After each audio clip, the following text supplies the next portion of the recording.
रेत और दहकती गर्मी से तैयार हुए ये जवान, जिनसे मौत भी मुंह फेर लेती है, जिनके साहस और महत्वाकांक्षाओं के तहत अंगारों के सामने दुश्मन राख हो जाते हैं। भारतीय सेना के विशाल बरगद की एक ऐसी रेजिमेंट जिसकी जड़ें 250 साल पुरानी है, राजपूत रेजिमेंट। राजपूत रेजिमेंट भारतीय सेना की इन्फेंट्री रेजिमेंट है, जिसमें आने वाले सिपाही राजपूत, अहीर और गुज्जर समुदाय से संबंध रखते हैं। सालों पहले आज के समय का राजस्थान और उससे जुड़े उत्तर पश्चिमी इलाके राजपूताना कहलाते थे और यहीं पर बसते थे राजपूत। राजपूत यानी राजा का बेटा, जो पुराने समय में क्षत्रिय धर्म निभाते थे।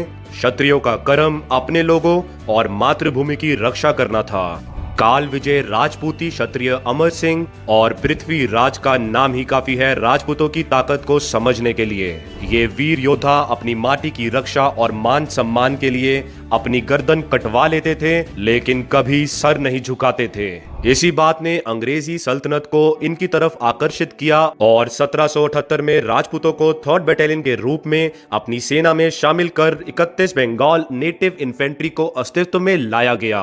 राजपूत खून कभी किसी को निराश नहीं करता और उन्होंने इस बार भी नहीं किया। इसी से प्रभावित होकर 20 साल बाद यानी 1798 में 2 नई बटालियन का निर्माण बंगाल नेटिव इन्फेंट्री के अंदर किया गया।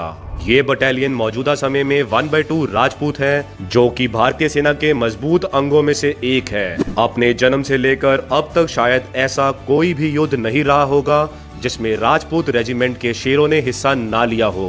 पहली बटालियन ने दिल्ली के युद्ध में इंपीरियल कोर्ट में मराठों की मौजूदा शक्ति को तोड़कर रख दिया था। इसी रेजिमेंट ने हैदर अली से युद्ध कंडलोर जीता था। उनकी इसी बहादुरी के लिए विपरीत दिशाओं में बने कटारों को उनका राज चिन्ह बनाया गया, जो आज तक राजपूत रेजिमेंट का इंसिग्निया है। गोरखा शक्ति के खिलाफ अंग्रेजी अभियान हो या एंग्लो सिख युद्ध या फिर बात की जाए गुजरात युद्ध की, राजपूत रेजिमेंट के सिपाही बड़ा हिस्सा बनकर अंग्रेजों की ओर से लड़े थे। 1857 के विद्रोह के स्वर भी राजपूत रेजिमेंट से शुरू हुए थे। इनकी दहाड़ की आवाज पहले और दूसरे विश्व युद्ध में भी सुनने को मिलती है।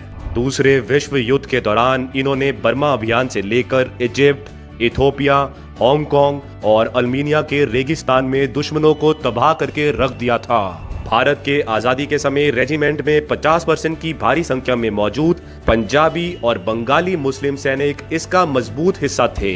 1947 में बंटवारे के वक्त इन्हें पाकिस्तान को सौंप दिया गया, जिससे रेजिमेंट का एक बहुत बड़ा हिस्सा खाली हो गया।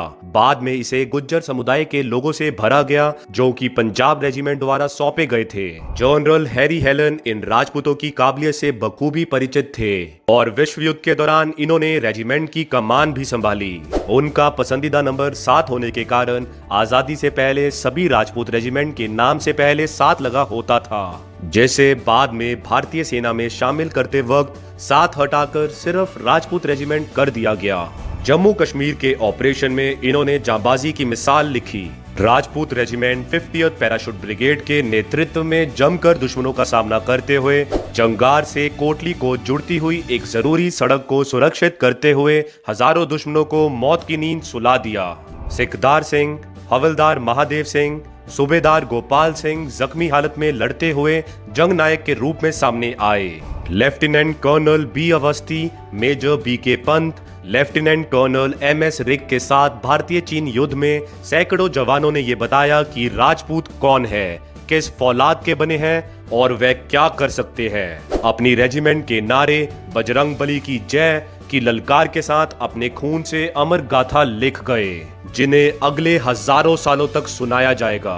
1965 हो या 1971, इन राजपूतों ने आसमान से बरसती बारूदी आग के बीच दोनों युद्ध में पाकिस्तान के दांत खट्टे किए हैं। सालों से असंभव की परिभाषा को बदलते हुए रेजिमेंट ने 1 परमवीर चक्र, 7 महावीर चक्र, 3 अशोक चक्र, 66 वीर चक्र, 313 सेना मेडल, 8 विक्टोरिया क्रॉस, 1 पद्मश्री, 12 कीर्ति चक्र और 2 बैटल ऑनर से खुद को सजाया है।